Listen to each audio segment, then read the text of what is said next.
Good morning, students, and welcome back in science class. And I am Anand sir. Today we will continue our incomplete chapter. So all are see page number 97, climate. Okay. So let us start. Climate of a place is defined as the average weather condition at a particular place over a long period of time, say 20 to 30 years or more. Climate varies from place to place. किसी स्थान की जलवायु को किसी विशेष स्थान पर average weather है ना, एवरेज वेदर की स्थिति के रूप में दिखाया जाता है, जो कि 20 और 30 इयर्स या उससे अधिक की दिन की होती है। ओके, जगह जगह ये जो क्लाइमेट है बदलते रहती है, सभी जगह एक जैसा नहीं होता है। Okay, determining the climate of a place. अब हम लोग देखेंगे कि किसी भी स्थान का जो क्लाइमेट है वो कैसे डिटरमाइन किया जा सकता है या फिर किया जाता है। Okay, so first point, meteorologist maintain the record of every weather. Meteorologist जो होते हैं वो जितने भी वेदर से रिलेटेड रिकॉर्ड होते हैं प्रतिदिन उसको सेव रखते हैं। ओके, और उसमें ये भी देखते हैं maximum and minimum temperature, maximum कितना है, मिनिमम कितना है, ह्यूमिडिटी एंड रेनफॉल, आर्द्रता क्या है, और रेनफॉल मतलब वर्षा कितनी हुई। Okay, next, average maximum and minimum temperatures for the month are calculated by. Maximum average और मिनिमम एवरेज जो टेम्परेचर होता है वो मंथ का, वो कैसे कैलकुलेट किया जा सकता है। So you can also see average maximum temperature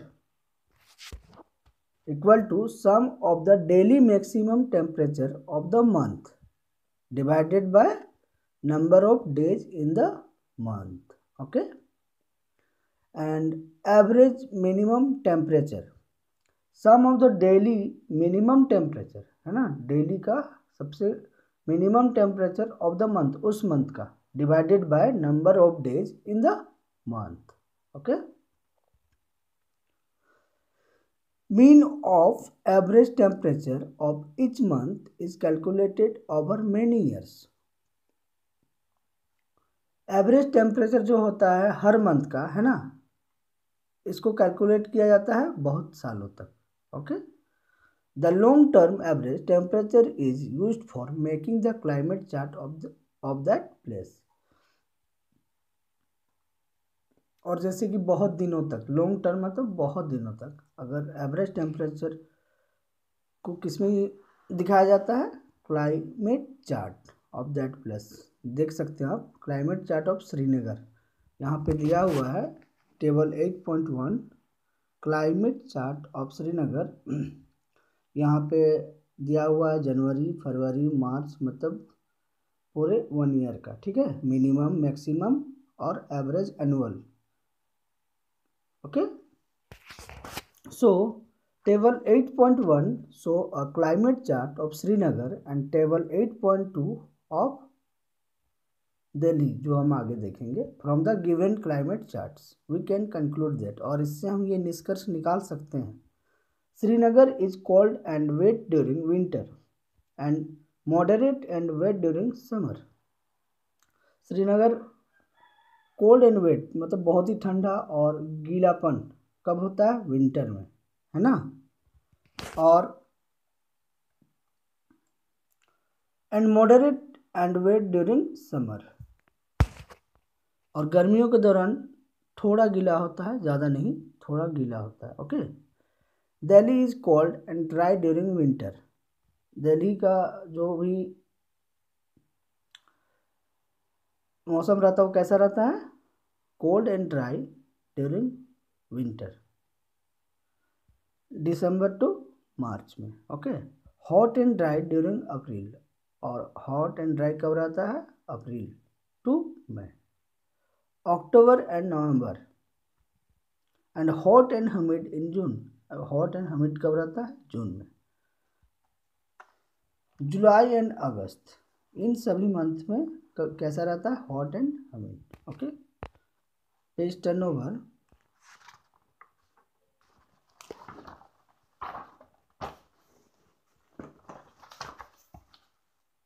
table 8.2,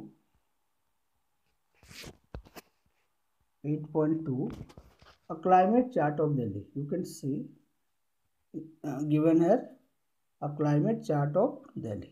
Okay, यहाँ भी पूरे साल का दिया हुआ है, मिनिमम, मैक्सिमम और एवरेज।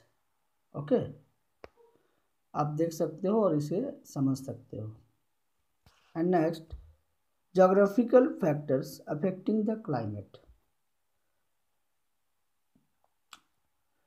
ये क्लाइमेट को अफेक्टिंग करने वाले ज्योग्राफी मतलब भौगोलिक कारक क्या क्या हो सकते हैं, आप कारण क्या क्या हो सकते हैं। Okay, the climate of a place is determined by the following factors. किसी भी स्थान की क्लाइमेट को जानने के लिए या फिर उसको निर्धारित करने के लिए कुछ कुछ फैक्टर्स हैं जो है यहाँ पे। ओके, सो फर्स्ट, लैटिट्यूड और डिस्टेंस फ्रॉम द इक्वेटर। सबसे पहला लैटिट्यूड और डिस्टेंस फ्रॉम द इक्वेटर।